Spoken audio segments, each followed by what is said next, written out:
let's start the show. Here's a little bit of wedding advice from me to help your love story unfold. Welcome back, lovebirds. This is your wedding series, and we are in season 3, episode 3. We have been planning your wedding starting at age 14-year-old you and fast forward it into the age in which you are engaged. Everybody gets engaged at a different time in their life. Of course, most people are not 14 years old when they get engaged, but I did help you to start planning for and prepping for marriage before you even get proposed to, and that was in season 1. And now we are in season 3. Today we're going to be talking about how to get a discount from those wedding vendors. This is a really incredibly amazing, awesome, all the good things type of episode for those out there planning a wedding who are trying to figure out, how do I get a discount? I mean, this is getting ridiculous. It's starting to add up. We paid for our venue and now we got to figure out how to fill it with all these vendors, especially if we don't have enough family members or friends that could help us to do this at cost, right?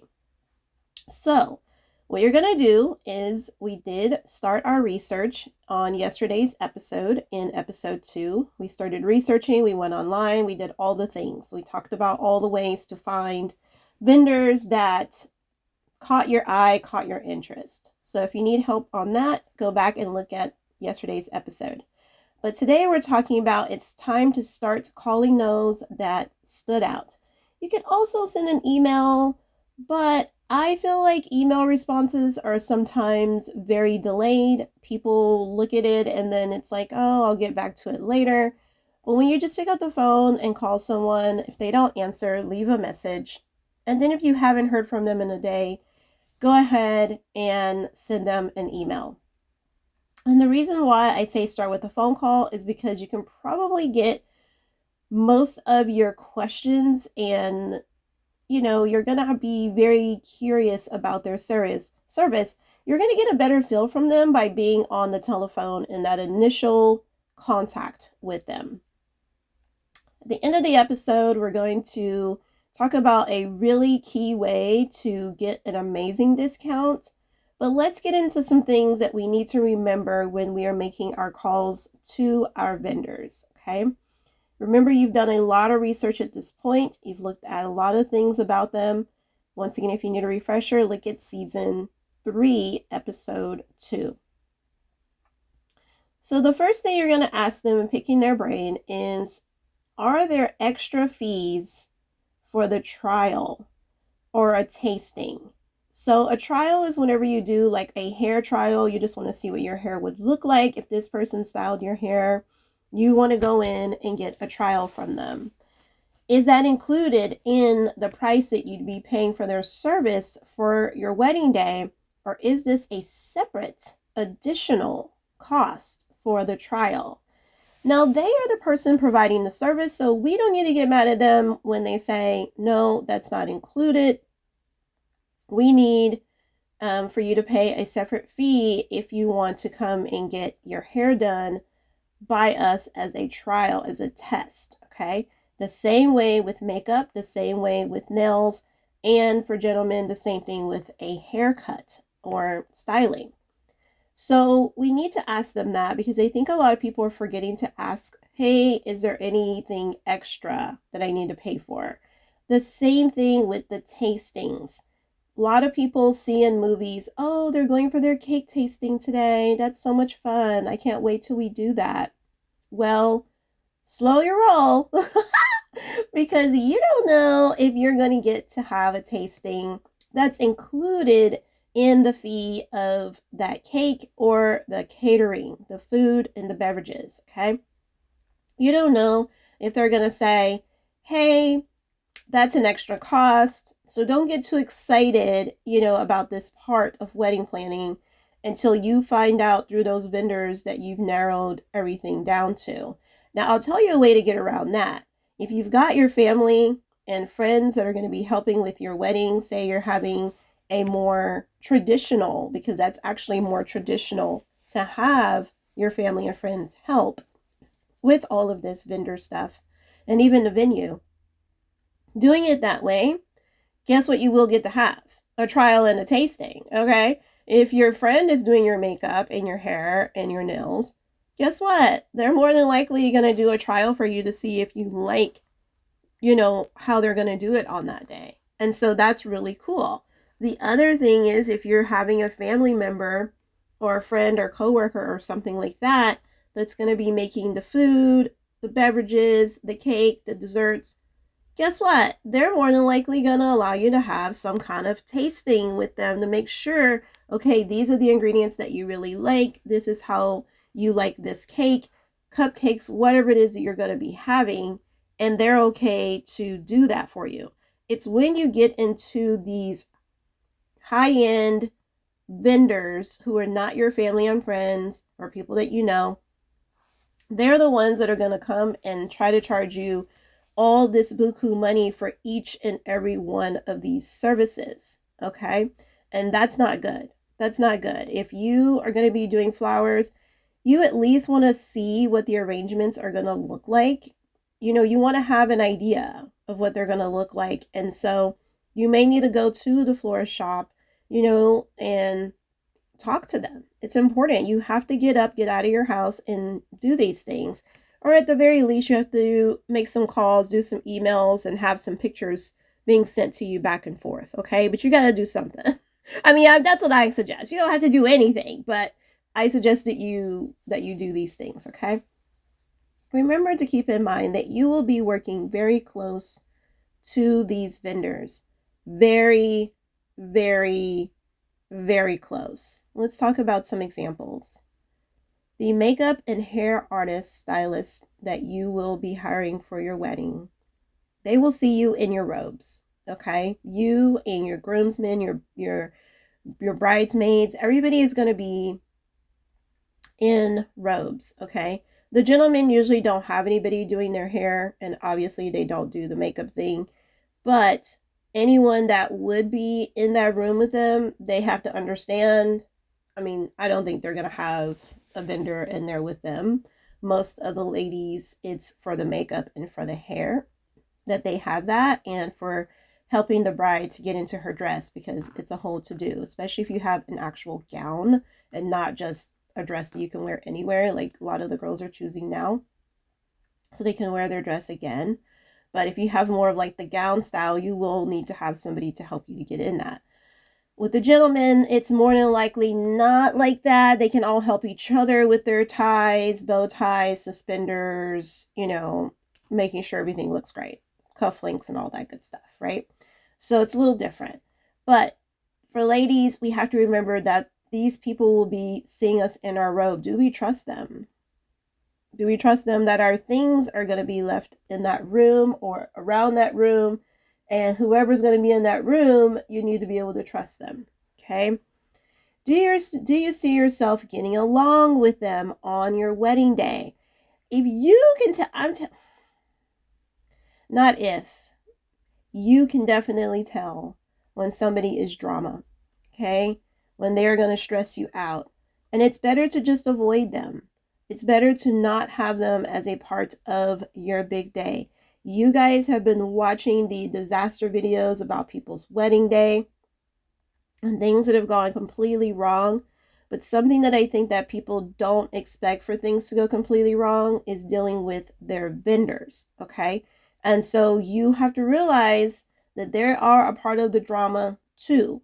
So you have to make sure, okay, do I see me and my bridesmaids getting along with these vendors, these makeup artists, the hairstylists? Do we get along with these people beforehand? Also, the same thing with whoever's making your cake and your catering and things like that. Do you get along with them? If it's somebody who's super drama and they're back there making your food, that's not gonna go very well. You guys know all the things. Insert anything here in this line that they could do to your food or to you. And so not everything is just gonna,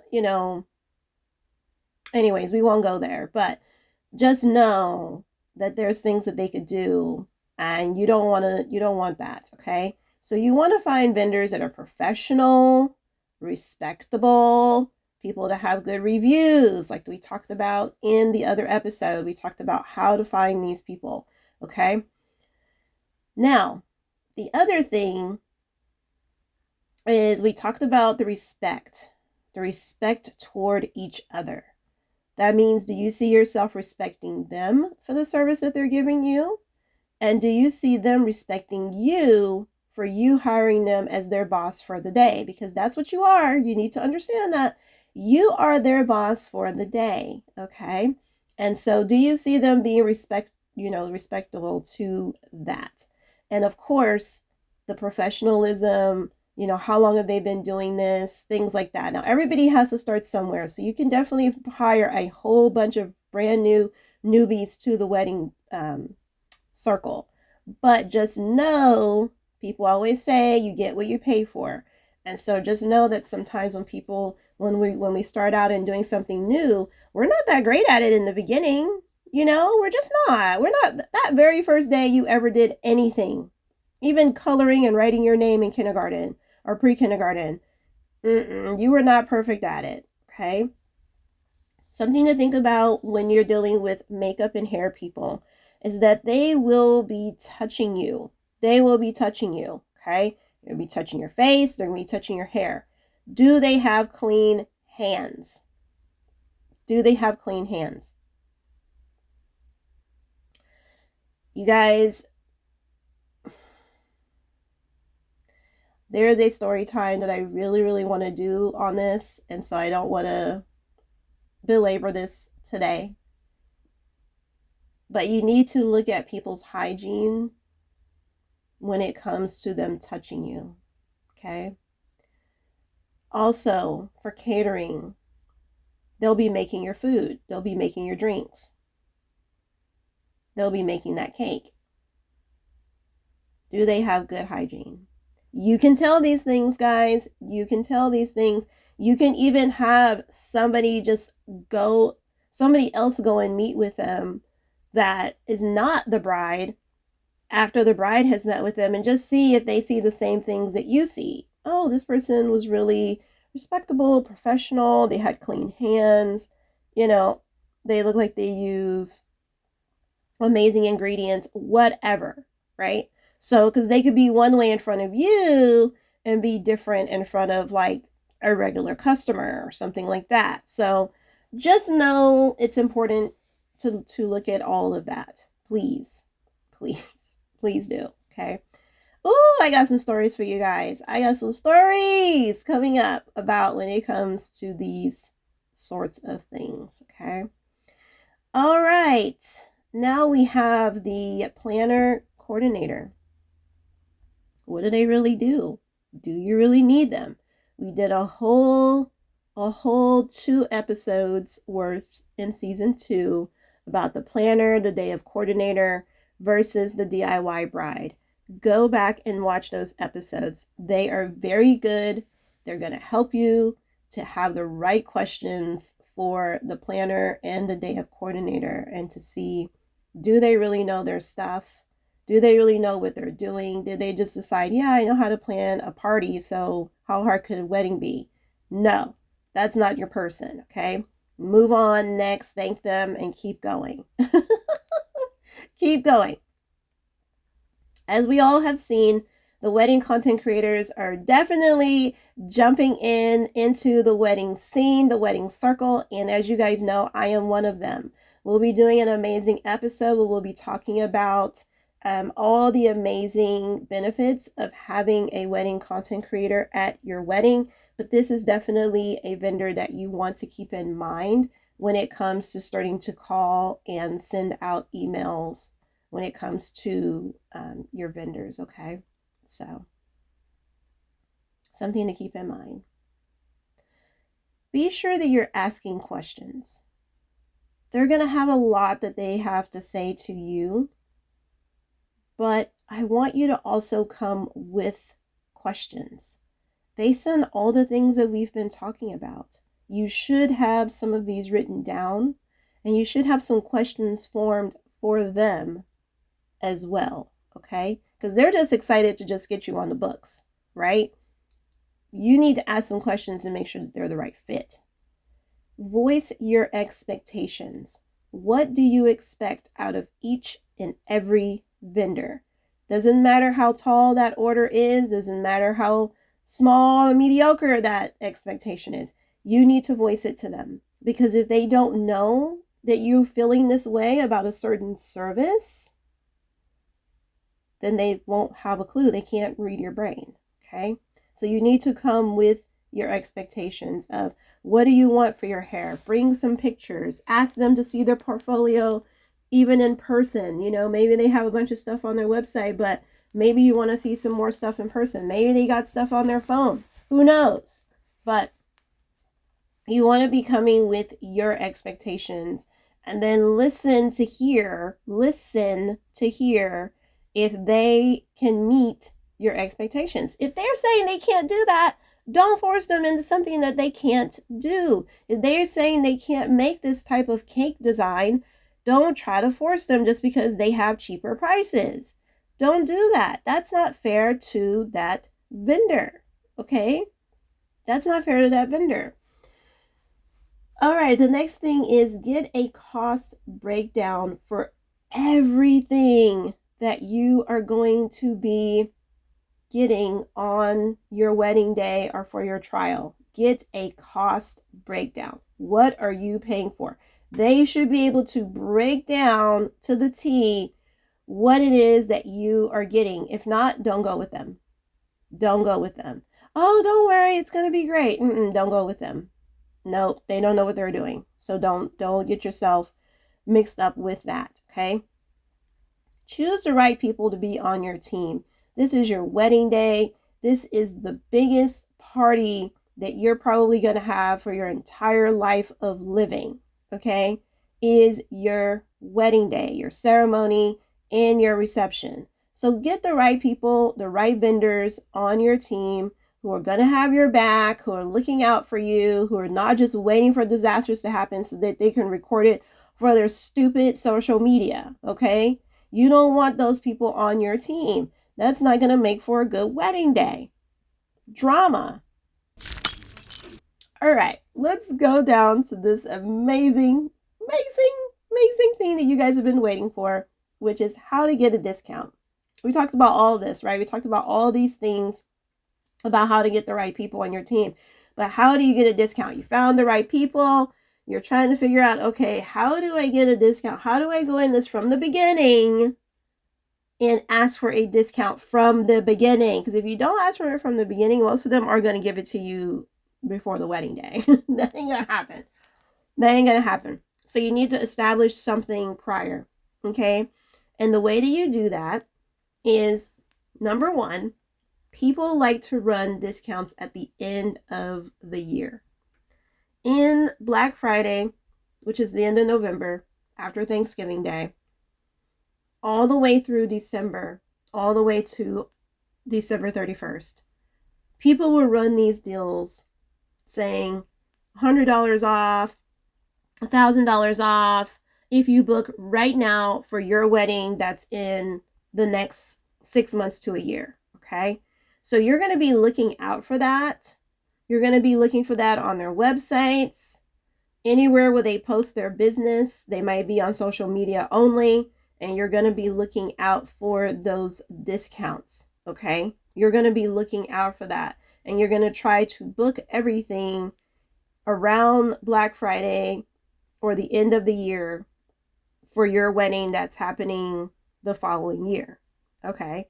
So if you get engaged in May, it's going to be a little bit more difficult for you to find discounts if you're getting married at the end of the year, okay? Because you would have already missed that from the year prior if you guys were able to follow that. So that's one way that you can get a discount from vendors for your wedding. The other way is try not to tell them that you're getting married. This is because they will charge you more for that same exact service if it was just a regular day. They'll give you a regular price. An example of this is if your vendors will be delivering stuff, so say like the caterer, let's say you're just going to have it delivered, right? You're going to have somebody go pick it up. You don't need to tell them that it's a wedding. You just tell them you need a cake. And then you tell them the style and this and that. You don't need to say that it's a wedding cake, because it'll be less expensive if you don't do that.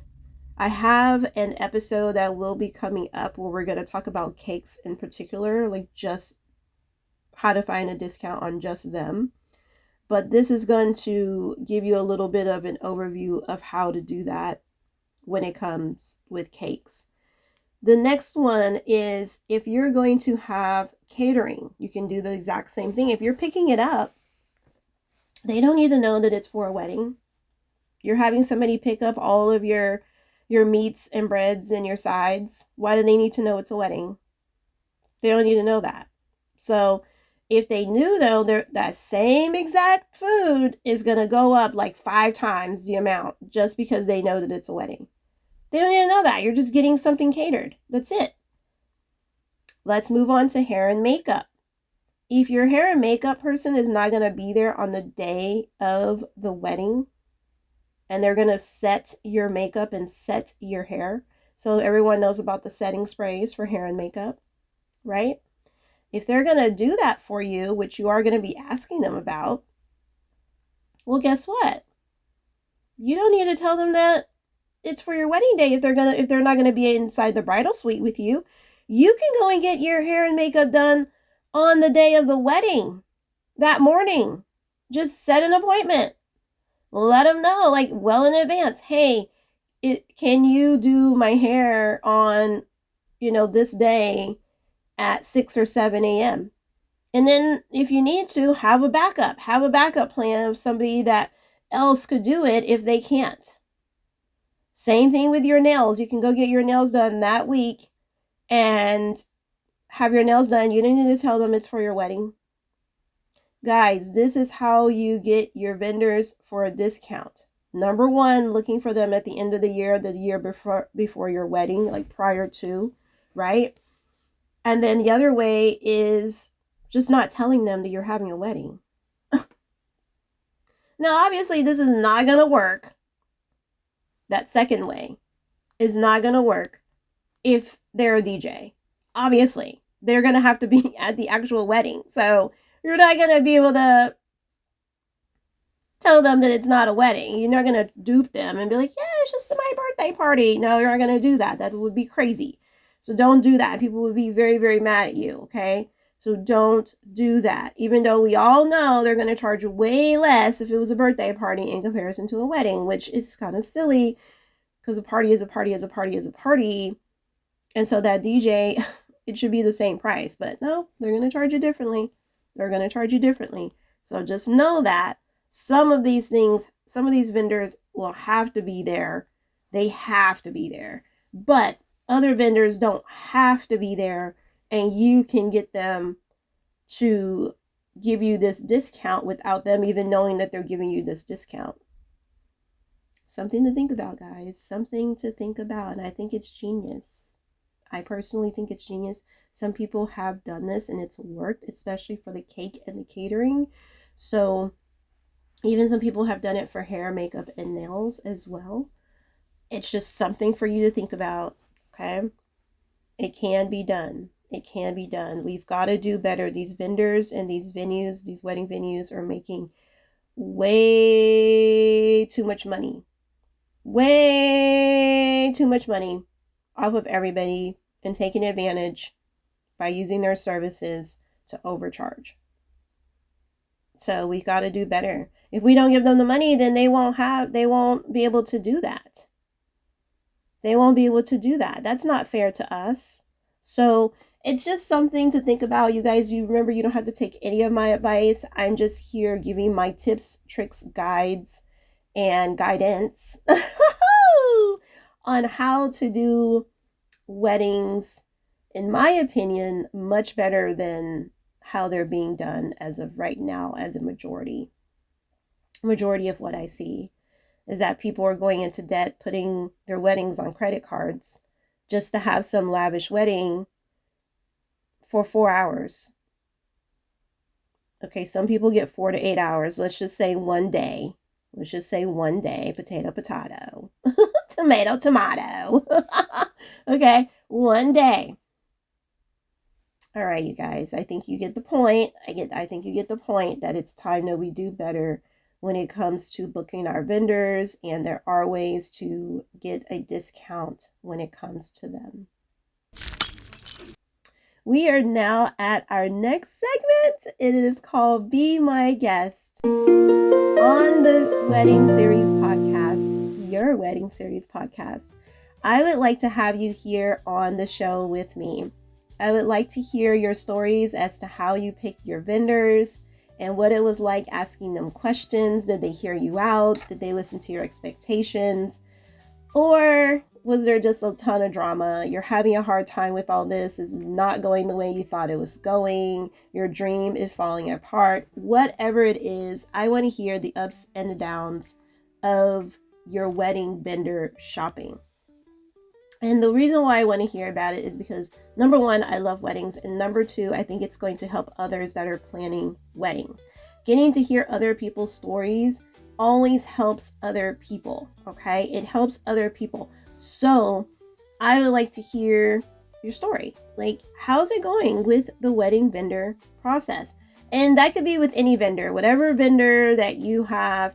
And vendors, if you're out there and you'd like to be on the show, you'd like to tell your side of things, I would like to have you on here too. Like, there's no reason why you can't come and share your story. Maybe there's some great tips and tricks and guides that you would like to share with the audience on how you're doing things better that maybe a lot of people don't know about.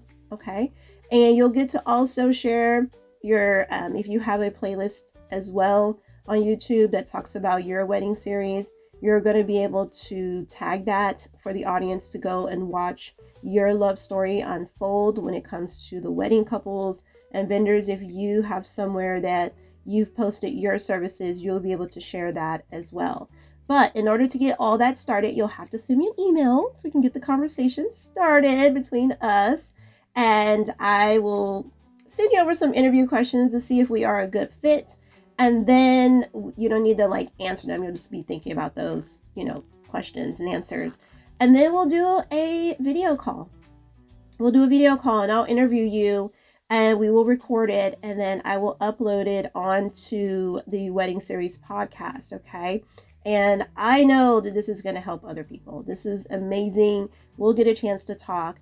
And the way that you do that is first by sending me that email at yourcontentcreator@yahoo.com. And guess what, lovebirds? You know what I'm going to say. That's the end of the episode. I will see you, lovebirds, in the next one. Bye, lovebirds. Lights, camera, action, baby, strike a pose. Phones and cameras out, just watch it all unfold. We're the stars of the show, ain't no need for filters. Living life through the lens, capturing my breath. Put away your phones and cameras, let the good times roll. Our content creators got it all under control. From weddings to events, parties, travel and brands, we're living the paparazzi life. It's all in our hands.